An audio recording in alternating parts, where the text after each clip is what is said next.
Hello friends, this is Pankaj and you are watching Investing with Pankaj. Circle of Competence मतलब ये कि न सिर्फ आपको जानना जरूरी है कि आप क्या जानते हैं, बल्कि ये भी जानना बहुत जरूरी है कि आप क्या नहीं जानते हैं। और इन्वेस्टिंग में अपने सर्कल ऑफ कॉम्पिटेंस में रहना आपके लिए बहुत बहुत इंपॉर्टेंट होता है। कहने का मतलब यह है कि there are lot of interesting stories जिनके बारे में आप सुनते हैं और लगता है फोमो आता है कि भाई अरे हम इसमें इन्वेस्ट नहीं कर रहे हैं, ये हम मिस कर रहे हैं। लेकिन अगर आप सर्कल ऑफ कॉम्पिटेंस से बाहर जा रहे हैं तो आपकी गलतियों के चांसेस निश्चित तौर पर काफी बढ़ते हैं। और हम ये बात आज क्यों कर रहे हैं, बिकॉज एक स्टॉक है जो कि पिछले कुछ महीने में काफी अच्छा किया है। Lot of people ask that question, अरे स्विगी तो बहुत चल रहा है, क्या चक्कर है, क्या हो रहा है, should we look at it. और आज हम स्विगी के बारे में बात। एक बात और भी बहुत याद रखना जरूरी है कि जो प्रॉफिटेबिलिटी है किसी कंपनी की, वो पॉपुलैरिटी के लिए आप उसको कंफ्यूज नहीं कर सकते। स्विगी, जोमैटो सब लोग जानते हैं, almost everybody would have heard of them, लेकिन क्या वो इतने प्रॉफिटेबल भी हैं? शायद नहीं। सिमिलरली बहुत सारे ऐसे बिजनेस हैं जैसे कि एयरलाइंस है। एयरलाइंस बिजनेस लगता है कि भाई बहुत पैसा कमाती है एयरलाइंस, लेकिन जब आप उनके फाइनेंशियल्स को देखते हैं तो रियलाइज होता है कि भाई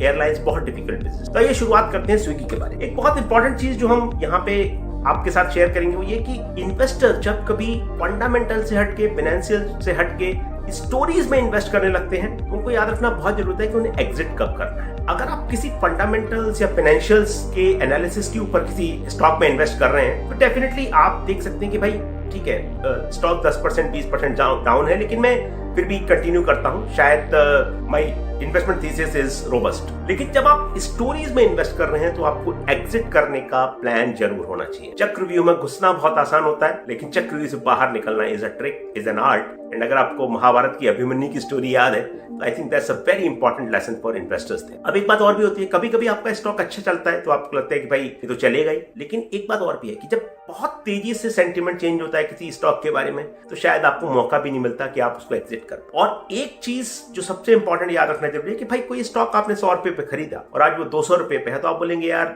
मैं शायद नहीं बेचूंगा इसको। लेकिन इस सवाल को फ्लिप कर दीजिए, सवाल को उल्टा कर दीजिए कि आप सेम स्टॉक आज 200 रुपए पे खरीदेंगे? शायद नहीं।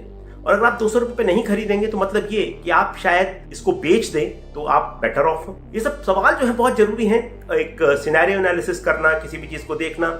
और ये हम बातें क्यों कर रहे हैं, क्योंकि इनका बहुत गहरा संबंध है स्विगी की इन्वेस्टमेंट थीसिस के साथ। तो स्विगी में पैराडॉक्स है। स्विगी क्या है कि पिछले 4-5 महीने के अगर आप स्टॉक प्राइस की परफॉर्मेंस देखें तो बहुत अच्छा चल रहा है, बहुत अच्छा परफॉर्म कर रहा है। लेकिन एक चीज आप देखेंगे कि बहुत सारे फाइनेंशियल पैरामीटर्स पे स्टॉक और the company is in a bad shape, वो बारे में बात करेंगे और आगे। लेकिन उसके बाद भी जो ब्रोकरेजेस हैं, मतलब जो एनालिस्ट होते हैं, जो बहुत डिटेल में चीजों को स्टडी करते हैं, उन पे रिसर्च करते हैं, वो काफी हद तक पॉजिटिव है। और ये हो ये रहा है यहाँ पे कि जब ये पॉजिटिव है मतलब ये कि काफी सारे केसेस में उनको ऐसा लग रहा है कि स्विगी में शायद कुछ ऐसा होने वाला है जो कि बहुत अच्छे रिटर्न्स इन्वेस्टमेंट को देगा और इन्वेस्टर को बहुत उसमें पैसा बना के मिलता है। लेकिन वो थीसिस क्या है वो आज जरूर देखिए। तो पहले तो स्टॉक प्राइस से शुरुआत करते हैं। पिछले लगभग 6 महीने का जो स्टॉक प्राइस आप देख रहे हैं, और ये प्राइस अगर आप देखेंगे मई के अराउंड लगभग 300 रुपए के आसपास, तो 450 रुपए पे, तो 50% return in a market which has not done much. अगर आप निफ्टी को देखें या फिर आप सेंसेक्स को देखें तो मार्केट में कुछ खास ऐसा हुआ नहीं जिसकी वजह से ये रिटर्न आपको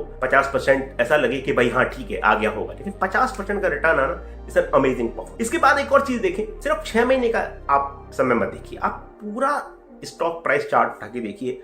और ये कंपनी जो है लगभग पिछले साल भर जो आप देखेंगे इस चीज को, ये इस कंपनी में आप बड़ी इंटरेस्टिंग चीज देखिएगा कि ये स्टॉक लिस्ट होने के बाद लगभग 600 रुपए तक पहुंच गया था। और 600 रुपए के कंपैरिजन में उस स्टॉक को 300 रुपए में पहुंचने में बहुत कम समय लगा। 6 महीने से भी कम समय में ये स्टॉक आधा हो गया। इमेजिन करिए 600 रुपए पे अगर कोई आदमी खरीद रहा है इसको जनवरी में, और वो आदमी मई में, बल्कि 6 महीने से कम में भी मई में उसको 300 रुपए में स्टॉक दिख रहा है, तो उसके दिल पे क्या गुजरेगी। तो ये जो चीज है वो बात याद रखना बहुत जरूरी है कि इस तरह के जो स्टॉक्स होते हैं यहाँ पे फाइनेंशियल्स में बहुत ज्यादा कंफर्ट लेना मुश्किल होता है, वो बहुत जल्दी ऊपर भी जा सकते हैं, बहुत जल्दी नीचे भी आ सकते हैं। और प्रॉब्ली सेम चीज पिछले 4-5 महीने में देखने को मिली है। मई से लेकर अब तक स्टॉक लगभग 50% ऊपर हो गए। अगर आप नंबर्स की देखेंगे, बात करेंगे, तो नंबर्स में आपको एक बहुत इंपॉर्टेंट चीज दिखेगी। क्वार्टरली रिजल्ट आप देखिए, जून 2023 से लेके अब तक लगभग आपको 9 क्वार्टरली रिजल्ट दिखेंगे, जून 2023 से लेके जून 2025 तक। हर केस में आप नेट प्रॉफिट देखिए, एक नेगेटिव नंबर आपको दे। मतलब यह है कि जब किसी कंपनी में प्रॉफिटेबिलिटी नहीं है, वो लॉसेस बना रही है, तो आप कैसे उसको इवैल्यूएट करें और कैसे आप ये कहें कि भाई आप इसमें इन्वेस्ट करना चाहते हैं। क्योंकि अगर आप ट्रेडिशनल बेंचमार्क देखें,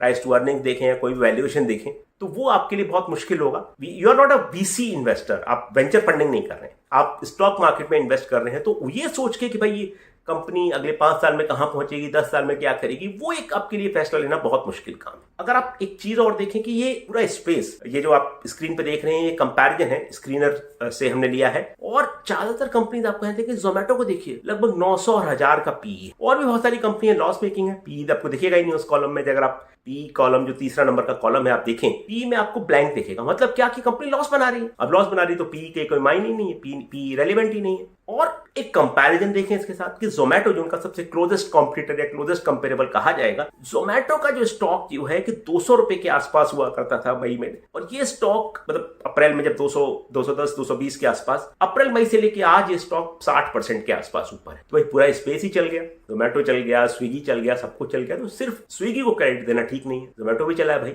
फिर एक और चीज देखें कि सेम स्टोरी जोमेटो, जो इटर्नल जिसका नाम है, ये स्टॉक लिस्टिंग के बाद 1-2 साल बड़ा स्ट्रगल किया, और ये स्ट्रगल जो आप देखें 2023 में एक समय ऐसा आया था जब स्टॉक 50 रुपए से भी नीचे था, और 50 रुपए से नीचे होने के बाद स्टॉक 6 या 7 गुना ऊपर चढ़ गया। और इसमें अगर आप वो सेम प्रिंसिपल अप्लाई करें जो कि ट्रेडिशनल वैल्यूएशन के जो इन्वेस्टर अप्लाई करते हैं, तो आपको बड़ी स्ट्रेंज चीजें दिखेंगी, लॉसेज दिखेंगे, और बहुत सारी चीजें ऐसी दिखेंगी जो आप कहेंगे भाई हो क्या रहा है। तो मतलब ये है कि ये इस तरह के स्टॉक्स जो है कॉन्सेप्ट स्टॉक्स होते हैं। मतलब लोग बोलते हैं कि भाई अगले 5 साल में ये स्पेस ऐसा चलेगा, ये होगा, वो होगा। इट्स नॉट नेसेसरी कि ऐसा नहीं होगा, लेकिन पॉइंट इज कि आप रिटेल इन्वेस्टर हैं, क्या आप इस उम्मीद में ये चीज खरीदेंगे कि भाई आज स्विगी 450 पे है और ये सब जो लोग बोल रहे हैं वो उससे 600 हो जाएगा, लेकिन 450 का 300 भी आ सकता है। और जो हुआ जनवरी से लेकर अगर आप देखें मई तक, 4-5 महीने में स्टॉक 600 रुपए से 300 रुपए पे आ गया। और जब कोई भी बेंचमार्क जस्टिफाई नहीं कर पा रहा उस चीज को, तो वैसे तरह की स्थिति आना कोई बहुत बड़ी बात। अब ये बात करते हैं कि भाई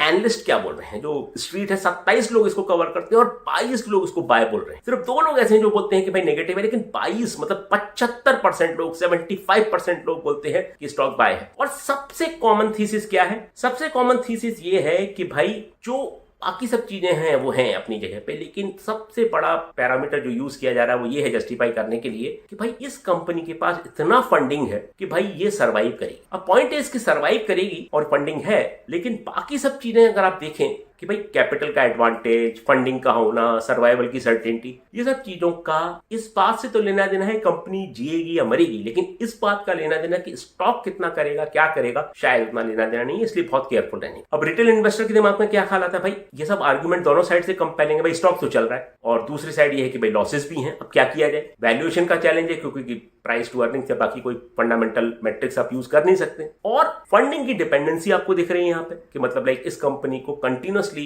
जब तक लॉसेस बन रहे हैं तब तक फंडिंग की आवश्यकता पड़ेगी। तो रिटेल इन्वेस्टर क्या करे? एक बहुत इंपॉर्टेंट सवाल जो है कि इन्वेस्टमेंट के लिए ये सोच के कि भाई आज मैं इस भाव पे खरीद लेता हूं, कल को कोई और आएगा वो मुझसे ऊंचे भाव पे खरीद ले। इसको ग्रेटर फूल थ्योरी कहते हैं मार्केट में। ग्रेटर फूल थ्योरी मतलब मैं जो आज इन्वेस्ट कर रहा हूं शायद इस भाव से ऊपर कोई आके मुझसे इसे खरीद लेगा। ये जो बेसिस है इन्वेस्ट करने का कभी सही बेसिस नहीं होता। वैल्यूएशन की अनसर्टेनिटी की हमने बात की। वैल्यूएशन की अनिश्चितता जो है वो ये है कि भाई हमें पता नहीं है कि स्टॉक को कैसे वैल्यू किया जाए। भाई नेगेटिव प्रॉफिटेबिलिटी वाली कंपनी, जो कंपनी लॉसेस बना रही है, उसको कैसे इवेल्युएट किया जाए, बहुत बड़ी दिक्कत होती है। और सेंटिमेंट जो होता है कि मतलब भाई स्टॉक चल रहा है, अभी नीचे जा रहा है, ऊपर जा रहा है, सेंटिमेंट बड़ा वॉलेटाइल होता है। आपने मार्केट में भी देखा कि मार्केट अगर आप देखें सेम चीज आपको यहाँ पे देखने को मिलेगी। सबसे इंपॉर्टेंट चीज है यहाँ पे सर्कल ऑफ कॉम्पिटेंस, जहां से हमने बात शुरू की। सर्कल ऑफ कॉम्पिटेंस एक बहुत इंपॉर्टेंट चीज है। मतलब जो चीज के बारे में आपको बहुत ज्यादा जानकारी नहीं है, आप बहुत ज्यादा अच्छे से नहीं समझते, उससे दूर रहेंगे तो फायदा होगा। और उससे दूर रहने का फायदा आपको सबसे बड़ा दिखेगा जहां पे आप लोग डेरिवेटिव्स मार्केट में ट्रेड करते हैं।